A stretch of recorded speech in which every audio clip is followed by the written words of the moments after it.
Okay, આપણે આજે હવે પદ સાંભળીશું.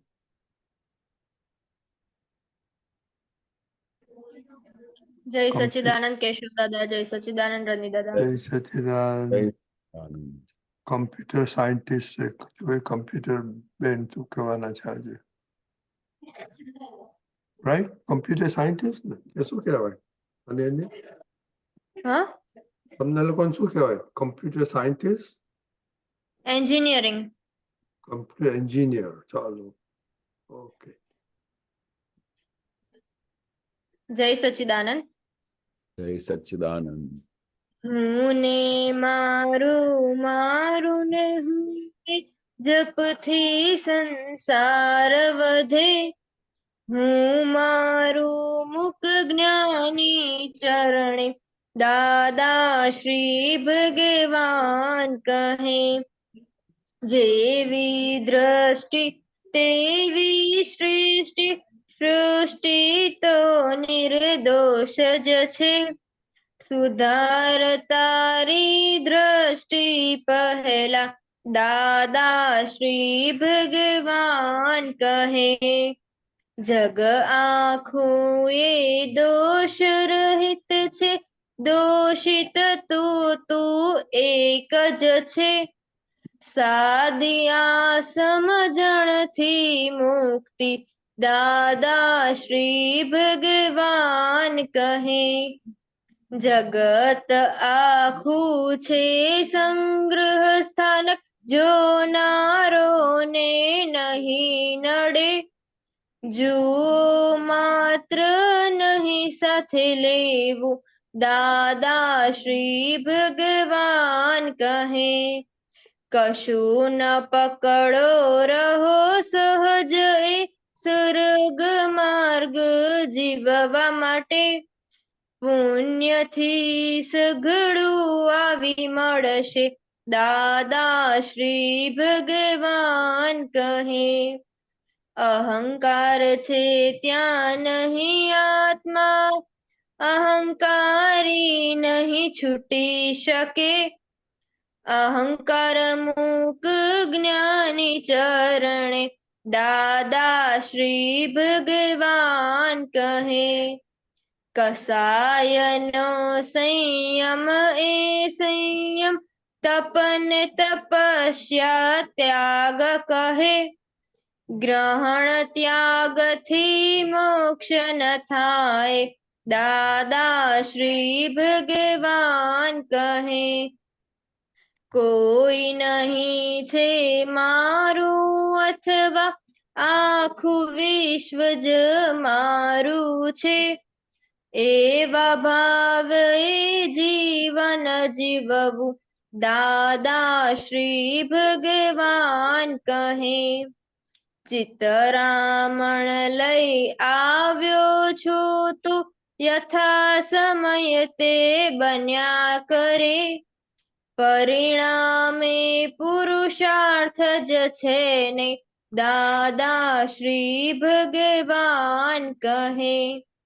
મહેમાન છું તું કુદરતનો, એવા ભાવે જીવી રહે. જરૂરિયાતો સહેજે મળશે, દાદા શ્રી ભગવાન કહે. લૌકિકમાં સારું ખોટું છે, અલૌકિક તો જુદું કહે. રાગ ને દ્વેષ છે બંધનું કારણ, દાદા શ્રી ભગવાન કહે. જય સચ્ચિદાનંદ. જય જય સચ્ચિદાનંદ. સચ્ચિદાનંદ. ઓકે, આ તો પાછું બહુ સરસ સરસ. આજે શું આમાંથી જાણવા મળ્યું અનન્યાબેન? કે લૌકિકમાં સારું ખોટું છે, મીન્સ કે વ્યવહારમાં સાચું ખોટું છે, અલૌકિકમાં જુદું કહે. એટલે આપણે જે શુદ્ધાત્મા છે એ તો અલગ જ કે છે કે તું અનન્ય અલગ છે અને શુદ્ધાત્મા અલગ છે. અને આપણે જે બંધાઈ રહ્યા છીએ એ બધું રાગ દ્વેષના કારણે છે. આપણે બંધાયેલા હતા, હવે નહીં, હવે તો છૂટવાનું છે. તો તમને રાગ દ્વેષ હજી થાય છે? હા, તો એનું શું કરશો? પાછું ટ્રાય કરું છું કે ના થાય પણ તો એ રાગ દ્વેષ થઈ જાય છે. ઓકે, કેવી રીતના કઈ એક્ઝામ્પલ? શેનો રાગ થાય, શેનો દ્વેષ થાય? હા, શેનો રાગ થાય, શેનો દ્વેષ થાય? પેરેન્ટ્સ પ્રત્યે રાગ વધી જાય છે અને અમુક વાર વત્સલ પ્રત્યે દ્વેષ વધી જાય છે. ઓકે, તો કિશોર દાદા વાતો કરો અનન્ય દીદીને હા. કે આ બધું ના થઈ જાય, ના થાય હમ. એવું કરી આપો. હમ. જો દાદાની સાયન્સ બહુ મોટી છે, બહુ જબરજસ્ત સાયન્સ છે. એન્ડમાં તો લાસ્ટ સેન્ટેન્સમાં તો કહી દીધું, રાગ ને દ્વેષ છે બંધનું કારણ. એટલે રાગ દ્વેષ થાય તો એનાથી શું થાય છે? બંધન વધતું જાય છે. પણ દાદાના સાયન્સ પ્રમાણે આપણે છોડે રાગ થાય ને દ્વેષ થાય, પણ આપણે જાગૃતિ શું રાખવી જોઈએ? કોણે રાગ થાય છે, કોણે દ્વેષ થાય છે? જો એવી રીતે આપણે વિચાર કરીશું અને જોઈશું તો એ રાગ દ્વેષને જોનારા થઈ ગયા તો એની મેળે ધીરે ધીરે છૂટા પડી જશે. એનાથી જુદા રહ્યા તો એ બધા ધીરે ધીરે નીકળતા જશે. પણ આપણે કહ્યું કે મને થાય છે તો એ આપણે ચોટી પડશે. તો આટલી સાયન્સ તો આપણને સમજવી જ પડશે એક દિવસ. કારણ કે આ સાયન્સ છે આખી, આ બહુ મોટી ડિટેલમાં સમજણ છે કે રાગ દ્વેષ ભલે જો થતા હોય પણ એ કંઈ આપણે બંધન કરતા નથી. પણ આપણે જો એમાં ઇન્વોલ્વ થઈ જઈશું કે મને થાય છે તો પછી બંધન પડશે. ખ્યાલ આવે છે હું શું કહું છું? હા. એટલે આપણે શું કરવાનું? આ વસ્તુ પહેલા તો સમજી લેવાનું કે રાગ એટલે શું, દ્વેષ એટલે શું. કોઈએ તમારી વખાણ કરી, કોઈ તમારા માટે સારું બોલે તો એને તમને રાગ થાય, બરોબર.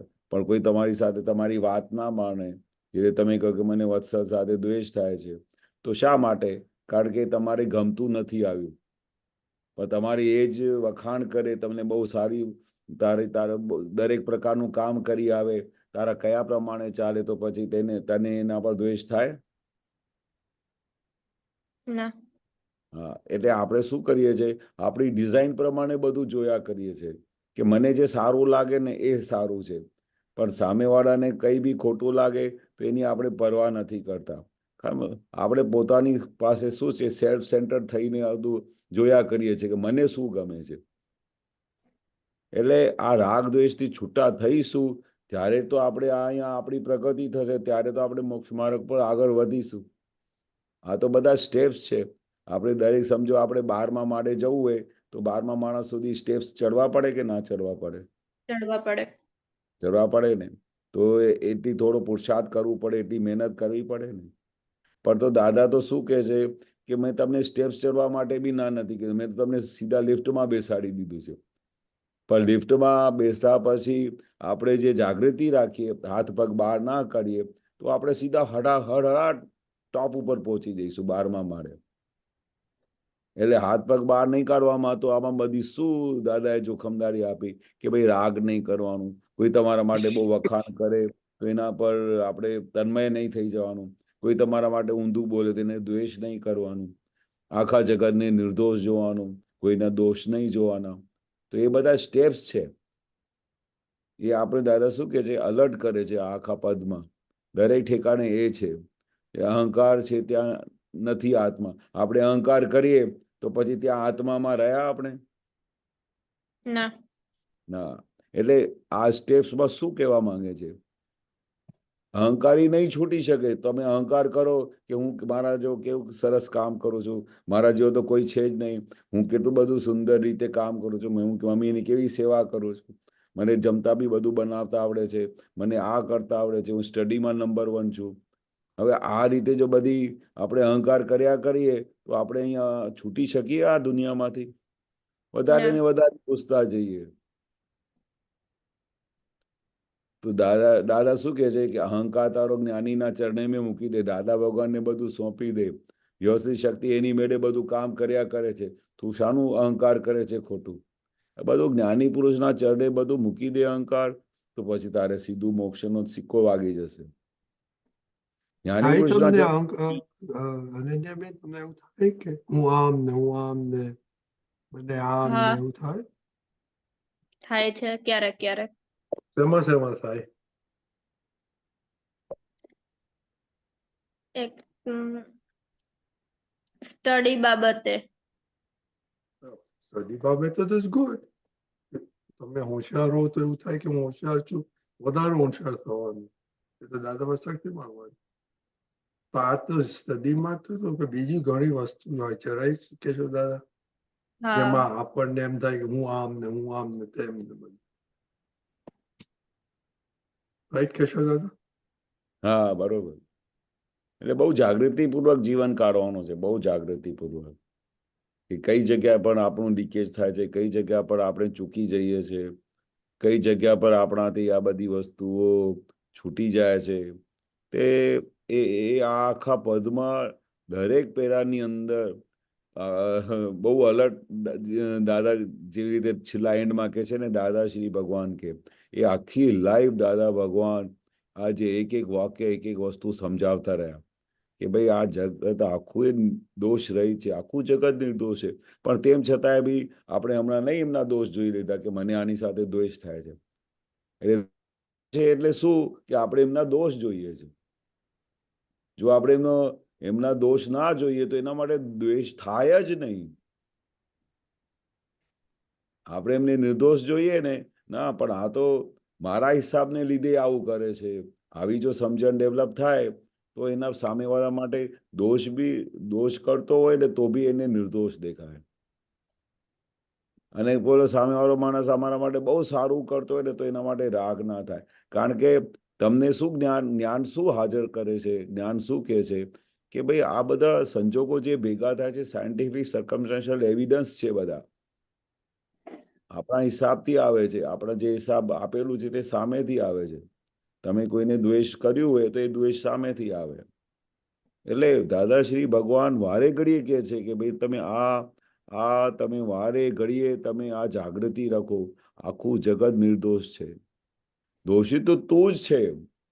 તારા દોષને લીધે જ બધા આવા ભેગા થાય છે, નહીં તો કોઈ તને આવો ભેગો જ ના થાય. દાદા કે બરાબર. જેવી દ્રષ્ટિ તેવી સૃષ્ટિ. તમે જેવું જોશો એવી જ આખી સૃષ્ટિ તમને દેખાશે. તમે આખી જગતને નિર્દોષ જોશો તો નિર્દોષ જ દેખાશે, પણ તમે દોષિત જોશો કે આ દોષિત છે, આમ છે, તેમ છે, તો બધું એવું જ દેખાશે. સૃષ્ટિ તો નિર્દોષ જ છે, કમ્પ્લીટ નિર્દોષ છે. આ તો આપણી પેલી બુદ્ધિને લીધે બધું આ દેખાય છે, આમ કરે છે, આ તેમ કરે છે. એટલે દાદા શું કહે છે, બીજા ઉપર દ્રષ્ટિ તું જે નાખે છે કે આમ છે તેમ છે, સૌથી પહેલા તું કોન્સન્ટ્રેટ પોતાની જાત પર કર. જે ફોકસ છે ને તું તારી પોતાની જાત પર કરીશ ને તો તને બધું દેખાશે કે આ કોણ દોષ કરે છે, શું છે. અને પોતાની જાત પર ફોકસ કરીશું ને તો બહાર દોષ જોવાની ફુરસત જ નહીં મળશે તને. કારણ કે દાદા શું કહે છે, આપણે પોતાનું અંદર પોતાને સાફ કરવાનું છે. આપણે બધા ચોખ્ખા થઈ ગયા ને તો આખું જગત એની મેળે ચોખ્ખું થઈ જશે. બરોબર છે? બરાબર. Very good. કોલેજ ચાલુ થઈ ગઈ? હા, ઓકે, વેરી ગુડ. જય સચ્ચિદાનંદ. 1.5 week થઈ ગયું. Very good. ઓકે, જય સચ્ચિદાનંદ. જય સચ્ચિદાનંદ, જય સચ્ચિદાનંદ, જય સચ્ચિદાનંદ.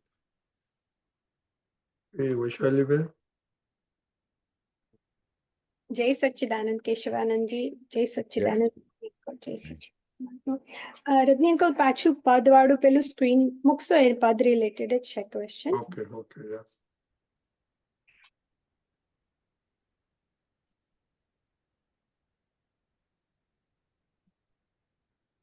બોલો, કયું હતું? હા, કેશવાનંદજી, મારે શું સમજવું હતું કે કોઈ નહીં છે મારું અથવા આખું વિશ્વ જ મારું છે, એ બંને કોન્ટ્રાડિક્ટરી છે, કે કોઈ નથી મારું ને આખું વિશ્વ મારું છે. એ થોડુંક વધારે સમજાવજો ને. હા, આપણે શું કરીએ છીએ કે ઘરમાં હોઈએ, કોઈ ફ્રેન્ડ સર્કલમાં હોઈએ તો આપણે એમને એવું લાગે કે આ મારા જ છે. છોકરા હોય છોકરીઓ હોય બધા મારા જ છે, મારા પોતાના છે, એના પર એવી આસ્થા બેસી જતી હોય છે ઘણી વખતે. હકીકતમાં છે નહીં. દાદા શું કહે છે, હકીકતમાં એવું છે નહીં. ત્યાં સુધી દાદા ભગવાને કહેલું કે તમને તમારા પોતાના ગયા ભાવના કોણ ભાઈ હતા, કોણ હસબન્ડ હતા, તમારા મા બાપ કોણ હતા ખબર છે? તો કે ના, કશું ખબર નથી. અચ્છા, પછી ફરી આગળ પૂછતા હતા કે ભાઈ તમારા જે હમણાં મા બાપ છે, ભાઈ છે, છોકરા છે, ફ્રેન્ડ, એ તમારા આવતા ભાવમાં તમારી સાથે તમને ફરી સાથે મળવાના છે? તો કે એ બી ખબર નથી. કારણ કે દરેક માણસ પોતપોતાના હિસાબથી, પોતપોતાના કર્મોના હિસાબથી એ ક્યાં જતા રહેશે એ ખબર નહીં. આપણું દેહ જુદું હોય. તમને એવું લાગતું કે મારે તો મોક્ષે જવું છે, તો તમે એટલા માટે એટલા બધા પરિશ્રમ કરશો, એવા ભાવ કરશો, એવું વર્તન કરશો, એવું બધી પુરુષાર્થ કરશો, તમે તો મોક્ષની ગાડીમાં ત્યાં બેસી જશો. પણ એવી કઈ કમ્પલસરી નથી કે એવું જરૂરી નથી કે તમારા હસબન્ડ બી એ રીતે વિચાર કરે, તમારા બાળકો બી એ વિચાર કરે. એટલે દરેકને પોતપોતાની રીતે બધું પોતાની ડિઝાઇન પ્રમાણે, પોતાની અન્ડરસ્ટેન્ડિંગ પ્રમાણે પોતાનું જીવન બધું સેટ કરતા હોય. નહીં તો દાદા ભગવાન આ વાક્ય બોલ્યા જ નહોતા નો હોત કે you are whole and sole responsible for your self. કેટલું મોટું ઇંગ્લિશમાં વાક્ય, એમાં કેટલી બધી ડેપ્થ છે કે બીજો કોઈ જવાબદાર જ નથી કે તારા લીધે મને આમ થાય છે, તારા લીધે નહીં. તારો હિસાબ તું તારી સાથે તું એવું લઈને આવ્યો છે એટલે બધું આવું થાય છે. એટલે જોવા જઈએ કોઈ નહીં છે મારું આખા જગતમાં, સગો મારો કોઈ નથી. આ તો આપણે બહારથી રિલેટિવ વ્યૂ પોઈન્ટથી તમારી સગાઈઓ છે, પણ રિયલ વ્યૂ પોઈન્ટથી તો એ શુદ્ધાત્મા છે, આપણો ફાઇલ છે. આપણે ફાઇલનો સંભાવે નિકાલ કરવાનો છે. એટલે કેટલી બધી દાદાએ એક ડેપ્થમાં અન્ડરસ્ટેન્ડિંગ આપી દીધી કે આ કોઈ આપણું નથી, અથવા આખું વિશ્વ જ મારું છે. દાદા કહે છે હવે, અથવા આખું વિશ્વ મારું છે, આખું જગત મારું છે. કેટલી બધી વિશાલતા છે. આખું જગત મારું છે, વિશાલતા છે.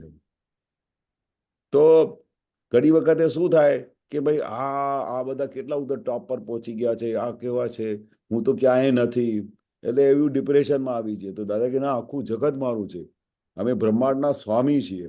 એટલે કેટલી વિશાળતામાં આવી ગયા. એટલે બંને કેવી કોન્ટ્રાડિક્ટરી છે. આ બાજુ જોવા જઈએ તો કોઈ મારું નથી, સગાઈ મારી નથી, અને ત્યારે પેલી બાજુ લાગે કે મારી પાસે કશું નથી, હું તો કશું છું જ નહીં, મારી પાસે કઈ આવડત નથી, ફલાણું નથી. કે આખું જગત મારું છે, આખા બ્રહ્માંડના અમે સ્વામી છીએ. તો દાદા શું કે છે, એવા ભાવે જીવન જીવવું. કેવા ભાવે?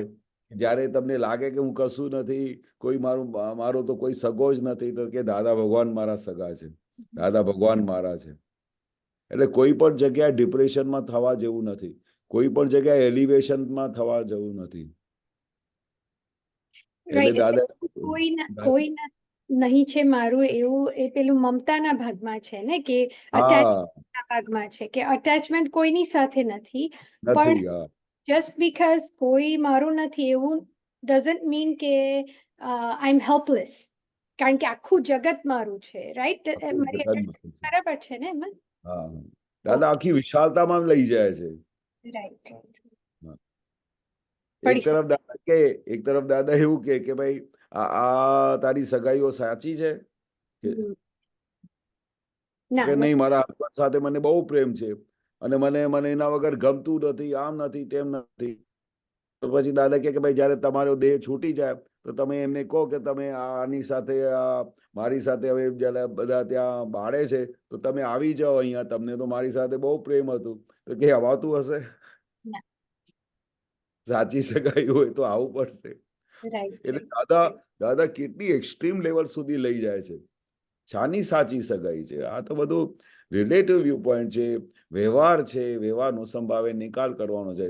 બાકી સાચી સગાઈ ને તો સાચું પ્રેમ તો દાદા કઈ જોયું? જ્ઞાની પુરુષ સિવાય ક્યાંય સાચો પ્રેમ તમને મળે નહીં આખા વર્લ્ડમાં. બાકી બધી આસક્તિ છે, બાકી બધું વ્યવહાર છે, સંભાવે નિકાલ કરવાનો છે, રિલેટિવ વ્યૂ પોઈન્ટ છે. It is not a real નથી. રિયલ આત્મા સિવાય બીજું કશું છે જ નહીં આ દુનિયામાં. બરાબર. ને પછી નીચેની જે લાઈન છે ને કે મહેમાન છું તું કુદરતનો એવા ભાવે જીવી રહે જરૂરિયાતો હા સહેજે મળશે.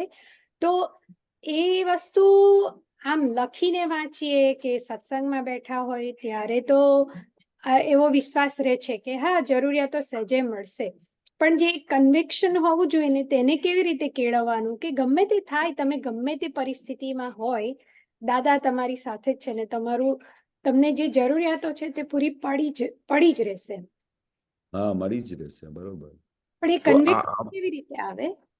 એ આવે શું કેવી રીતે આવે કે આપણે એ દ્રષ્ટિથી જોવું પડે, તમને ઓબ્ઝર્વ કરવું પડે કે સવારે તમે ઉઠ્યા તો તમે કઈ બી રીતે કશું ના કરો.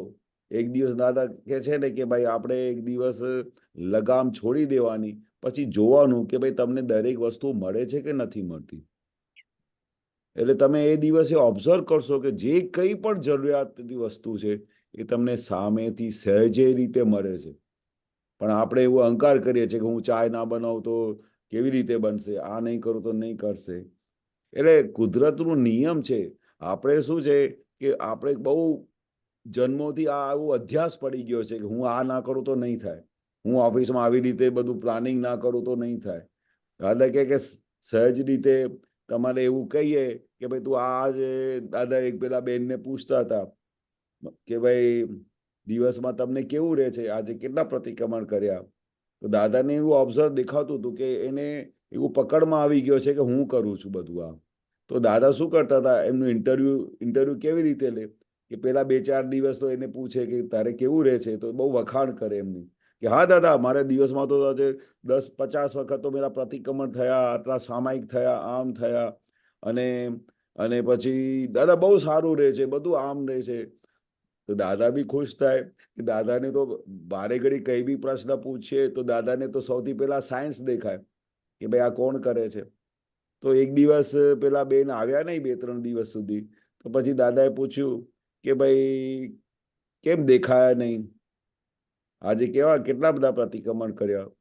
કે દાદા રહેવા દો ને, મારા પગ એટલા દુખતા હતા તો આજે તો સામાયિકમાં બી નથી બેઠી ને કોઈ પ્રતિક્રમણ કર્યા ને કશું. દાદા 3 દિવસથી આમ સૂઈ પડી હતી. તો પછી દાદાએ પૂછ્યું કે પ્રતિક્રમણ સામાયિક તમે કરતા હતા કે તમારા પગ કરતા હતા? એટલે શું કહેવા માંગે છે કે આ બધું જે કંઈ કરો છો એ તો બધા સંજોગો ભેગા થાય, બધી તબિયત સારી હોય ત્યારે બધું મન ખુશ હોય, મન શાંત હોય, મન ઠેકાણે હોય ત્યારે તમારા સામાયિક પ્રતિક્રમણ થાય. ને મન કઈ બૂમાબૂમ કરતું હોય તો એકે પ્રતિક્રમણ થાય નહીં. એટલે આપણે દાદા શું કહેવા માંગે છે કે આ બધી વસ્તુઓ બધી નેચરલ છે. દરેક વસ્તુ જે તમને મળે છે કુદરતની તરફથી, આ તબિયત તમારી સારી રહે છે, તબિયત બગડી રહે છે, આ બધું તમારે એ દ્રષ્ટિમાં નિરંતર એ લક્ષ્ય રાખો કે ભાઈ આ બધી કુદરતી વસ્તુ છે અને કુદરત સહજ રીતે બધું સહજ રીતે આપ્યા જ કરે છે. પણ આપણે ખોટું અહંકાર કરીએ છીએ કે હું કરું છું, આમ કરું છું, બહુ સામાયિક કરું છું, બહુ પ્રતિક્રમણ આમ કરું છું. એટલે આ સાયન્સને સમજવાનું છે. આખો દિવસ એવું રહેવું જોઈએ અને લગામ છોડીને બી એક વખત ઓબ્ઝર્વ તો કરો કે કેવી રીતે બધું થાય છે. પછી તમને આમ તરત જ ખ્યાલ આવી જશે કે સારું આ વસ્તુ બહુ નેચરલ છે. આપણે અહંકાર કરીએ છીએ કે હું ના કરું તો ના થાય. પછી તમને અંદર ડિટર્મિનેશન જેવું થઈ જશે 101%. અને એ ભાવે જ પછી તમે રહી શકશો, જેને નેચરલ કહેવામાં છે. દાદા કે ને કે હમણાં ચાલો મુંબઈ જઈએ, તો દાદા કે તમે કહેતા હો તો જઈએ પણ હમણાં મને લાગતું નથી, સંજોગો બરોબર નથી. તો પછી તરત જ દાદા કે હા બરોબર છે. પણ આપણે એને પકડી રાખીએ છીએ કે ના આવું જ થવું જોઈએ, હમણાં જ નીકળી જવું જોઈએ, આમ કરીશ તો તરત જ એની રિઝલ્ટ આવશે. એટલે બુદ્ધિ બહુ કામ કરે છે. પણ દાદા શું કે છે કે બુદ્ધિને બાજુમાં બેસાડો. બુદ્ધિને તો એટલું જ વાપરવાનું હોય કે ભાઈ કોઈક જગ્યાએ તમારું હાથ પગ ક્યાં અટકી ગયું હોય, ક્યાં તમારે પથ્થર ઉપર હાથ આવી ગયો હોય, તો બુદ્ધિને તે વખતે કેટલું બધું વાપરવાનું કે આમ કરીને ફરાવીને આમ તેમ કરીને હાથ બહાર કાઢી નાખવાનું. એટલે જ બુદ્ધિની જરૂર છે. ને આ સેમ કોન્સેપ્ટ બિઝનેસમાં પણ અપ્લાય થાય છે ને કે તમે નેચરલી તમે બધું ઓબ્ઝર્વ કરો શાંતિથી બેસીને કે કેવી રીતે બધું થઈ ગયું છે તમારા પ્રયત્નો સિવાય, તો તમને ખ્યાલ આવે કે you are not the doer. આ બધું થઈ રહ્યું કુદરત કરી રહી છે. હા. એ દાદા શું કહેતા હતા કે તમે તમારા સિન્સિયર એફર્ટ્સ નાખો, ધેટ્સ ઓલ. સિન્સિયર એફર્ટ્સ નાખો. ભાઈ સમજો તમારે ભાઈ 9 વાગે ઓફિસમાં જવાનું છે અને સાંજે 5 વાગે છૂટી જવાનું છે, બરોબર? તો એના પછી તમે 11 વાગ્યા સુધી બેસી રહો, પછી હજુ મહેનત કરો, આમ કરો તેમ કરો, તો કે યાર એ બરોબર નથી. નેચરલમાં શું કહે છે, કુદરતના નિયમ પ્રમાણે શું કહે છે કે તમે 7 વાગે જો બધાએ શટર બંધ કરી દીધું છે તો તમારે શટર બંધ કરીને જતા રહેવું જોઈએ. બરાબર. હા, એટલે નિયમ નહીં તો- પ્રમાણે ધંધામાં પણ એ રીતે હા, નિયમ પ્રમાણે સહજ રહેવાનું છે, બહુ સહજ રહેવાનું છે. કારણ કે આપણે એ લક્ષ્યમાં તો હોવું જોઈએ કે આ કરે છે કોણ, આ વ્યવસ્થિત શક્તિ શું છે, અને એમાં મેં વન ઓફ ધ પાર્ટ છીએ, વન ઓફ ધ એવિડન્સ છીએ. બાકી બધું કુદરતનું સંચાર બહુ સારી રીતે ચાલી રહ્યું છે. બરાબર. એક બીજો ક્વેશ્ચન હતો કેશવાનંદજી, કે હું દાખલો આપું કે કોઈ ચીકણી ફાઇલ હોય, હવે એને એનો પહેલા સામેથી ફોન આવે ને હું ના લઉં, ને પછી હું એને 4-5 વાર ફોન કરું ને એ ના લે ને, એટલે બુદ્ધિ અંદર બધું બતાડવા માંડે કે ઓ હવે તો એ લોકો તમને that person must be really mad at you ને આમ થઈ જશે ને તેમ થઈ જશે, ને અંદર ગળમથલ ચાલે, પછી એના પ્રતિક્રમણ કરું. પણ તો એને સમજાવવાનું કેવી રીતે કે આ સંબંધો તો બધા વ્યવહારના સંબંધો છે, એમાં શું શોધે છે તું શું, વૈશાલી, કે એક ફોન આવે કે ના આવે કે? હા, એમાં શું છે કે આપણે નેચરલ વિચાર કરવાનો હોય કે સમજો કોઈ આપણે ફોન નથી આવતો, આપણે બહુ બધી એમની કાળજી કરતા હોઈએ, કામ કરતા હોઈએ, તો ઇટ ઇઝ નેચરલ કે આપણે એવું થાય કે ચાલો એને કંઈ બહુ અહંકાર થઈ ગયો છે, હવે આ પોતાની જાતને શું સમજે છે, આટલું ફોન કોલ જાય, અમારું નંબર દેખાય, કેશવ હેઝ કોલ, અને નંબર જોયા પછી બી આટલે 2 કલાક થઈ ગયા, રેસિપ્રોકલ નથી કરતા. મગજ એનું ઠેકાણે છે કે નહીં, પોતાની જાતને શું ને શું સમજે છે, એ બુદ્ધિ તો બતાડે, બુદ્ધિનું કામ જ છે આ બધું બતાડવાનું. પણ દાદા ભગવાનની સાયન્સ સમજ્યા પછી આપણે શું વિચારવું જોઈએ કે ભાઈ એના કઈ સરકમસ્ટન્સીસ બધા ભારે હોય, કઈ પોતે બીમાર પડી ગયા હોય, તથા ઘરમાં કોઈ આવી ગયા હોય, કઈ એવા સંજોગ હોય કે વાત નહીં કરી શકતા હોય, એટલે બધું એવું એવી રીતે પોઝિટિવને લઈ આવવાનું જેથી કરીને એનું નેગેટિવ બધું બંધ થઈ જાય. કારણ કે નેગેટિવ જોઈએ તો તમને તો પાછળ ખબર ના હોય કે શું થયું હોય. પછી ઘણી વખતે એવું બી થતું હોય છે કે આપણે પછી ફોન કરીએ તો કે મેં તમને 2 વખત કોલ કર્યા, પણ બેન મારી તબિયત એટલી ખરાબ હતી કે હું વાત બી નહોતી કરી શકતી. Yeah. પણ પછી આપણે કેટલું ઊંધું જોઈ લેતા હોઈએ છીએ. તો આપણે શું કરવાનું, એવા સંજોગોમાં જ્યારે એવું થઈ જાય તો આપણે એની પોઝિટિવ દ્રષ્ટિ જોવાની કે અમે દાદા ભગવાન પાસે ગયા હોય, 4 દિવસ નહીં આવ્યા હોય તો ચોથા દિવસ પછી દાદા એવું પૂછે નહીં કે કેમ 4 દિવસ નહોતો આવ્યો, પણ દાદાને દેખાઈ આવે કે આ કેવો માણસ, દાદા વગર 1 મિનિટ રહી નથી શકતો, તો એને પછી તો સામેથી ઉલટું પૂછે બરોબર છે ને, કઈ તકલીફ તો નથી ને? એટલે અમને કેવું લાગે કે દાદા એવું તો નથી બોલતા કે ભાઈ 4 દિવસ તું ક્યાં હતો, પણ સામેથી પૂછે છે તો પછી હા દાદા મારી તબિયત બહુ ડાઉન થઈ ગઈ હતી, પછી હું તો હોસ્પિટલાઇઝ થઈ ગયો હતો. દાદાને બધું દેખાય, પણ તેમ છતાં દાદા કેવી રીતે ટેકલ કરતા હતા એ આપણે શીખવા જેવું છે. નહીં તો નોર્મલી આપણે મનુષ્ય તરીકે આ વ્યવહારમાં શું કરે, તમે 4 દિવસ તમારું કોઈ ઇમ્પોર્ટન્ટ કામ તમે કોઈને સોંપ્યું હોય અને બિલકુલ થાય નહીં, કંઈ ફોન બી ના આવે, તો આપણે કેટલા બધા વિચારો કરતા હોઈએ છીએ એના માટે. He is not sincere. He doesn't have that sense to call me back. કે ભાઈ I am not able to come to your house. I am not able to do your work. એવું બધું વિચારતા જ નથી. એટલે દાદાની સાયન્સ પ્રમાણે આપણે જબરજસ્ત પોઝિટિવ રહેવાનું છે, જબરજસ્ત પોઝિટિવ. કારણ કે અમે આખી લાઈફ દાદાને 1 સેકન્ડ માટે બી કઈ બી નેગેટિવ વસ્તુ જોયેલી નહીં. બરાબર, પડી ખબર. જય સચ્ચિદાનંદ. જય સચ્ચિદાનંદ. જય સચ્ચિદાનંદ.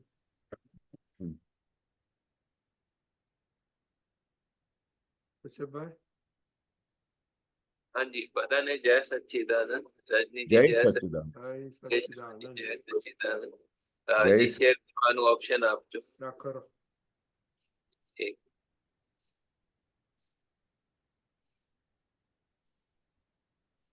આજના વોટ્સઅપમાં છે આ એકલું બ્રહ્મચર્ય છોડે તો બધું આખું જગત આત્મી જાય છે હળહળાટ. એક બ્રહ્મચાર્ય પાલવાથી તો બધું આખું જગત ખલાસ થઈ જાય છે ને. અને નહીં તો હજારો ચીજો છોડે પણ એ કશું ભલીવાર આવે નહીં.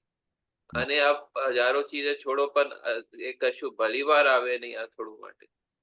હા હા હા એટલે આપણે દાદા શું કહેવા માંગે છે કે તમે 1000 વસ્તુ છોડી દો, મેં તપ કરો, ત્યાગ કર્યો, પણ પહેલી વસ્તુ તમે ના છોડો તો તમારે છે ને કશું ભલીવાર તમારામાં કઈ બરકત આવે નહીં, તમારામાં કશું થાય નહીં, તમારામાં કઈ ડેવલપમેન્ટ થાય નહીં, તમારામાં કઈ પ્રગતિ થાય નહીં.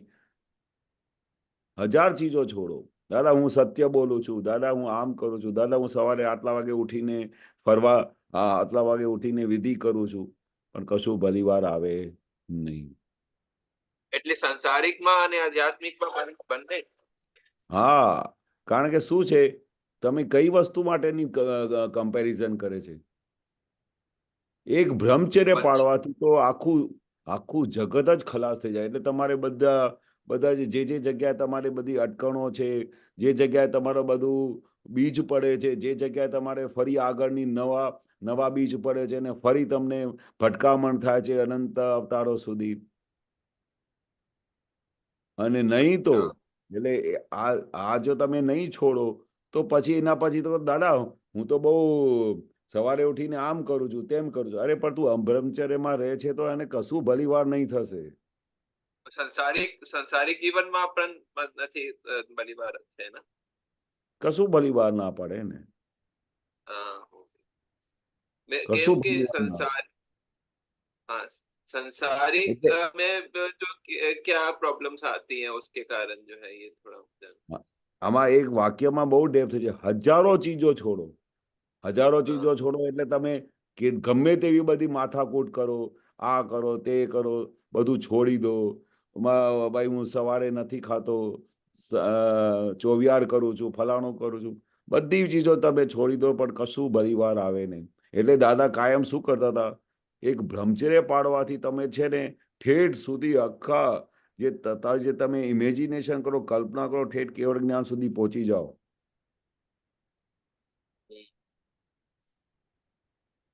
बाकी कसूं भलीवार आवे नहीं. वो मतलब उसमें मतलब कि संसार में भी जो है वो जो है संसारिक जीवन में भी जो है वो क्लेश वगैरह होता है ना उसके अगर ब्रह्मचर्य रहेगा तो. हाँ हाँ हाँ पूरा